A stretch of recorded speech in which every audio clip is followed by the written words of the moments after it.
Hello everyone. आज इस video lecture में हम कुछ न्यूमेरिकल क्वेश्चंस देखेंगे जो हम प्रीवियस वीडियो में पढ़े थे। Molarity, molality, mole fraction. तो मोल फ्रैक्शन से रिलेटेड कुछ न्यूमेरिकल को हम लोग अभी सॉल्व करेंगे। उसके बाद जो कुछ टॉपिक बच गया था जैसे पार्ट्स पर million, normality, mass by volume percentage, वो सब भी देखेंगे जो कॉन्सेप्ट एक्सप्रेसिंग कॉन्सेंट्रेशन टर्म का था। ठीक है, तो लास्ट तक जुड़िएगा, ये बहुत ही इंपॉर्टेंट वीडियो है। तो सबसे पहले हम इस क्वेश्चन को सॉल्व करते हैं। क्वेश्चन है calculate the mole fractions of ethylene glycol in a solution containing 20% of ethylene glycol by mass। ठीक है, तो आपको पता होगा कि अगर कोई सॉल्यूशन है, अगर यहाँ पे सॉल्यूशन है तो किस किस चीज का सॉल्यूशन होगा। तो इथिलीन ग्लाइकोल का चर्चा है, तो दूसरा हमारा जो है सॉल्वेंट वो क्या होगा, वो होगा वाटर। तो इथिलीन ग्लाइकोल और वाटर का H2O का यहाँ पे सॉल्यूशन है, जिसमें इथिलीन ग्लाइकोल को कितना बताया गया है, 20% है। कितना है इथिलीन ग्लाइकोल, 20% है। तो अब हम क्या लेते हैं कि let mass of solution equal to 100 gram. हम मानते हैं कि जो सॉल्यूशन का जो मास है वो कितना है, 100 ग्राम है। मास ऑफ सॉल्यूशन कितना है, 100 ग्राम। मास ऑफ सॉल्यूशन कितना है, 100 ग्राम। अगर सॉल्यूशन अगर आपका 100 ग्राम है तो आपको पता होगा कि उसका 20% यानी कि इन 100 ग्राम सॉल्यूशन, इन 100 ग्राम सॉल्यूशन 20% इथिलीन ग्लाइकोल। अगर सॉल्यूशन 100% है तो 20% उसमें क्या है, इथिलीन ग्लाइकोल। इसका मतलब इथिलीन ग्लाइकोल कितना होगा, 20 ग्राम होगा। तो इन 100% सॉल्यूशन 20% C2H6O2 यानी इथिलीन ग्लाइकोल, तो उसका में 20 ग्राम, इसका मतलब क्या हो गया कि 20 ग्राम क्या है, 20 ग्राम क्या है, इथिलीन ग्लाइकोल है। समझ में आ गया। तो 80 ग्राम कौन हो जाएगा, वाटर का वेट हो जाएगा, मान के चलिए। तो अगर हम देखते हैं यहां से, तो अब इसका फॉर्मूला क्या होता है मोल फ्रैक्शन निकालने का। तो अगर हम, आपको पता होगा कि क्या होता है, ये इसको डिनोट करता है, मोल फ्रैक्शन को डिनोट करते हैं काई से। किससे डिनोट करते हैं, ग्रीक लेटर काई से। तो मोल फ्रैक्शन ऑफ सॉल्यूट अगर निकालेंगे, मोल फ्रैक्शन अगर हम निकालेंगे C2H6O2 का, तो क्या होगा, तो आपको पता ही होगा number of moles of solute, number of moles of solute upon क्या होगा, number of moles of solute upon क्या होगा, टोटल अपॉन में हो जाएगा क्या, तो total number of moles of solution, total number of moles of solution या number of solute plus number of solvent, तो total number of moles of solution. तो ये हो जाता है क्या, हमारा मोल फ्रैक्शन हो जाता है, आपको पता होगा। मतलब क्या हो जाएगा, number of moles of solute upon number of moles of solute plus number of moles of solvent. तो सॉल्यूट प्लस सॉल्वेंट ही क्या होता है, टोटल सॉल्यूशन हो जाता है। तो अगर हम बात करें नंबर ऑफ मोल्स कैसे कैलकुलेट करते हैं, तो मोल्स निकालने का हमारे पास फॉर्मूला होता है, क्या होता है वो, given mass upon molecular mass. Moles निकालने का फॉर्मूला क्या होता है, given mass upon molar mass, given mass upon molar mass होता है। तो अगर हम बात करें कि गिवन मास तो पता चल गया, 70 ग्राम 80 ग्राम क्या है, पानी, वाटर, और 20 ग्राम क्या है, इथिलीन ग्लाइकोल, पता चल गया ये। लेकिन मोलर मास कैसे कैलकुलेट करेंगे, तो अगर हम मोलर मास देखें C2H6O2 का अगर मोलर मास देखें तो कितना होगा, आपको पता है कि कार्बन का एटॉमिक मास कितना होता है, 12। तो 2 इंटू 12 प्लस 1 इंटू 6 प्लस कितना होगा, 2 इंटू 16 यानी कि 32 प्लस 6 प्लस 24। ठीक है, तो कितना हो जाएगा, 30 और 32, 62 यहाँ पे हो जाएगा क्या, मोलर मास। तो अगर हम निकालेंगे number of moles of ethylene glycol यानी C2H6O2, तो क्या होगा हमारे पास, number of moles of solute है, तो क्या होगा, गिवन मास कितना है, 20 ग्राम, गिवन मास कितना है, 20 ग्राम, और मोलर मास कितना है, 60 ग्राम, 60 ग्राम पर मोल। ठीक है, 60 ग्राम पर मोल। तो यहां से ग्राम कट जाएगा, 20 से जब 60 को क्या करेंगे हम लोग, डिवाइड करेंगे, 20 से किसको, 60 से, आपको पता होगा, तो क्या हो जाएगा हमारे 62 से ना, हम 20 से करेंगे 62 को, 62 से करेंगे किसको, 20 को, तो हमारे पास क्या आ जाएगा, जीरो लगाएंगे तो यहाँ पे क्या हो जाएगा, 200, कितना हो जाएगा, 200, 4 लगाएंगे तो यहाँ पे क्या हो जाएगा, 0 पॉइंट, यहाँ पे क्या होगा, 3 हो जाएगा, नहीं 3 होगा, तो 62 3 का कितना हो जाएगा, 186 हो जाएगा, 186, यहाँ पे कितना होगा, 14, ये हो जाएगा 140, तो 62 2 जा कितना हो जाएगा, 62 जा होगा 120, 2 2 जा 4, 124 हो जाएगा। अब कितना हो जाएगा 60 हो जाएगा। तो अब यहाँ पे क्या हो जाएगा 0.322 मोल हो जाएगा इसका ये मोल। तो नंबर ऑफ मोल्स कितना हो जाएगा इथिलीन ग्लाइकोल का 0.322। वहीं अगर हम करेंगे H2O का अगर निकालते हैं तो वो भी कैसे निकलेगा, तो आपको पता होगा कि गिवन मास कितना है, तो 80 ग्राम है गिवन मास, ठीक है। और अगर वाटर का मोलर मास देखें तो कितना होता है, तो ध्यान से देखिएगा वाटर का मोलर मास, तो H2O का क्या होगा 2 × 1 + 16 यानी 18 हो जाएगा। तो 18 ग्राम पर मोल, 18 ग्राम पर मोल हो जाएगा। तो यहाँ से ग्राम कट जाएगा तो मोल हो जाएगा। कितना होगा 18 4 जा 72 4.4444 मोल्स हो जाएगा इसका, ठीक है। अगर इसको डिवाइड करेंगे तो इसको करेंगे तो इतना आ जाएगा। अब हम क्या करते हैं, आपको पता ही होगा कि मोल फ्रैक्शन अगर हम निकालते हैं किसका, इथिलीन ग्लाइकोल का यानी C2H6O2 का, तो कैसे निकलेगा, तो number of moles of solute, number of moles of solute कितना हो गया 0.322 मोल, ठीक है। ये हो गया आपका number of moles of solute. और number of moles of solute plus solvent, तो सॉल्यूट कितना हो गया 0.322 प्लस कितना हो गया 4.44, 0.22 प्लस 4.44, यानी कि अगर हम देखें बात तो कितना हो जाएगा यहाँ पे हो जाएगा 0.322 अपॉन 4.766। अगर इसको डिवाइड करेंगे तो कट के कितना आ जाएगा, कट के आ जाएगा 0.068, इसका हो जाएगा आपका करेक्ट आंसर। ये बात समझ में आ गया कैसे कैलकुलेट किए। तो सबसे पहले निकालना होता है मोल फ्रैक्शन, निकालना है मोल फ्रैक्शन। तो मोल फ्रैक्शन क्या होता है, number of moles of solute upon number of moles of solute plus solvent, यानी कि number of moles of solute upon total number of moles of solution. Number of moles निकालने का क्या तरीका है, given mass upon molar mass. Given mass कैसे पता किए, अगर सॉल्यूशन में 20% इथिलीन ग्लाइकोल है तो 100 ग्राम सॉल्यूशन एज्यूम किए, तो 20 ग्राम क्या हो गया इथिलीन ग्लाइकोल और 80 ग्राम क्या हो गया वाटर। तो इसको कॉपी में आप नोट कर लीजिए, ये एक अच्छा न्यूमेरिकल क्वेश्चन था। देखिए ऐसे हम लोग क्या निकालते कैलकुलेट करते हैं मोलर मास। मोल निकालने का फॉर्मूला क्या होता है, given mass upon molar mass, ठीक है। तो इसको आप कॉपी में कर लीजिए नोट अच्छे से, ठीक है। एनसीईआरटी का एक इंपोर्टेंट न्यूमेरिकल क्वेश्चन है ये। लाइट भी हम ऑफ कर देते हैं जिससे आपको नोट करने में कोई दिक्कत नहीं हो। अब एक और क्वेश्चन देख लेते हैं, सेकंड क्वेश्चन क्या कहता है कि calculate the mole fraction of benzene in solution containing 30% by mass in CCl4।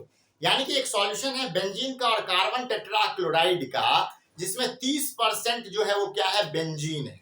तो जो कम होता है, जो लेसर अमाउंट में होता है, उसको हम क्या बोलते हैं, उसी को बोलते हैं सॉल्यूट। आपको बताए थे इंट्रोडक्शन वाला जो फर्स्ट क्लास था उसमें कि जो लेसर अमाउंट यानी कम मात्रा में जो रहेगा उसको बोलेंगे सॉल्यूट, जो ज्यादा क्वांटिटी में रहेगा उसको बोलते हैं सॉल्वेंट। तो यहाँ पे CCl4 हो गया सॉल्वेंट। तो जब भी हम मोल फ्रैक्शन निकालते हैं तो मोल फ्रैक्शन निकालने का क्या फॉर्मूला होता है, अगर हम निकालते हैं मोल फ्रैक्शन, तो अगर मोल फ्रैक्शन निकालते हैं सॉल्यूट का तो क्या होता है number of moles of solute upon number of moles of solute plus number of moles of solvent, यानी कि number of moles of solute upon total number of solution. ऐसे निकालते हैं, ये रेशियो होता है उन दोनों के बीच का।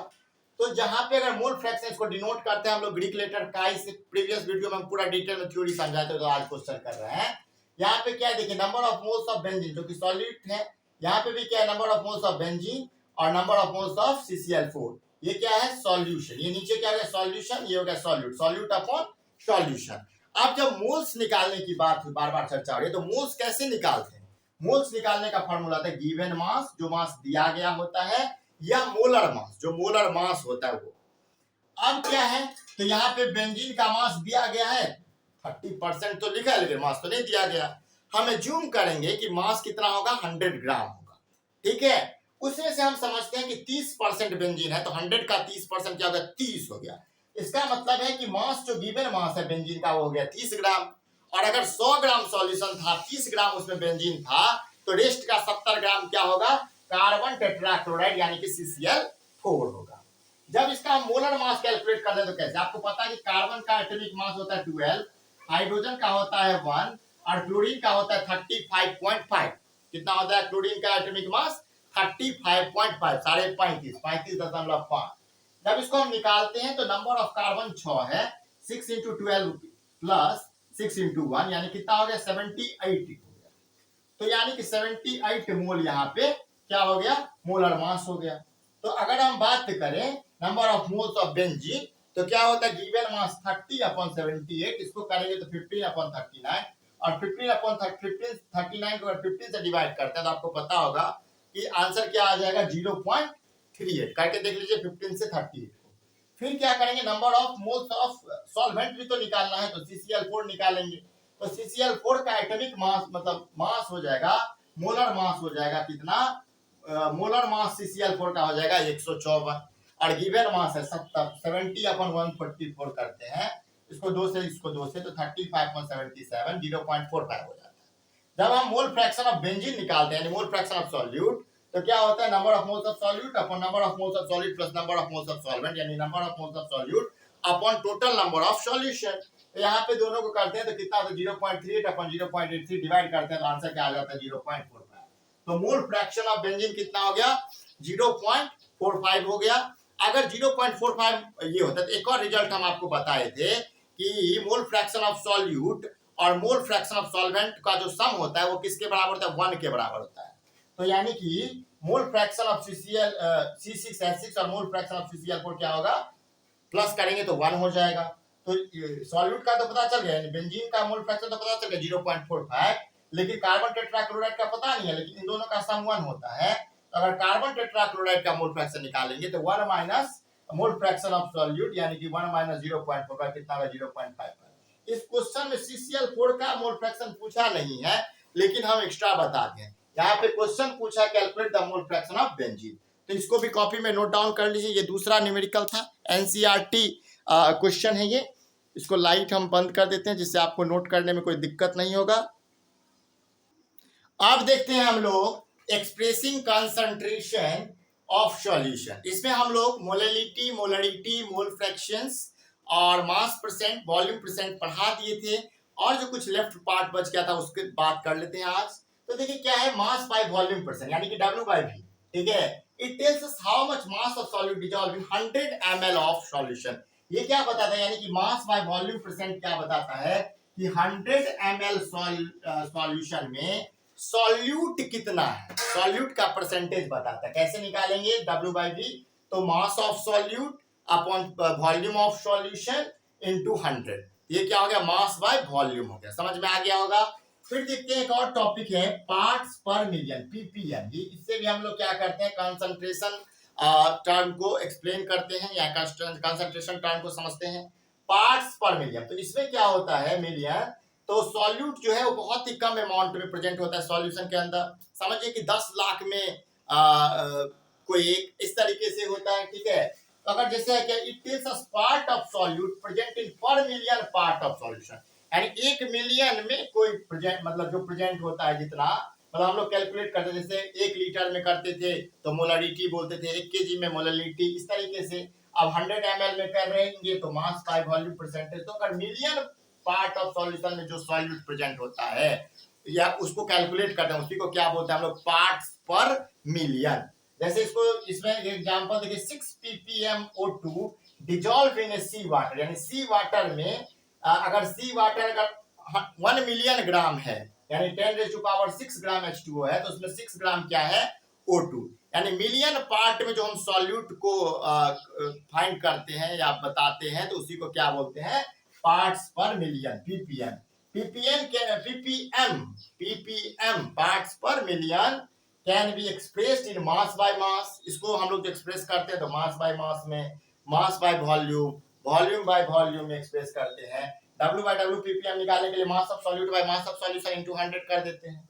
अगर हम W/V करते हैं तो उसमें क्या होता है मास of solute upon mass of solution into 100 हो जाता है। मास वॉल्यूम ऑफ सॉल्यूशन हो जाएगा यहाँ पे, मास of solute upon volume of solution into 10⁻⁶। यहाँ पे 100 नहीं होता है, यहाँ पे 100 के बजाय क्या लगा देते हैं हम लोग 10⁻⁶ यानी 1 मिलियन 10 लाख, ठीक है। यहाँ भी mass of solute upon volume of solution to 10⁻⁶ और यहाँ पे क्या होगा, volume of solute upon volume of solution into 10⁻⁶। सब में क्या होगा, 10⁻⁶, 10⁻⁶, 10⁻⁶। मास बाय मास है तो mass by mass, mass by volume, W by V तो mass by volume, volume by volume तो वॉल्यूम बाय वॉल्यूम।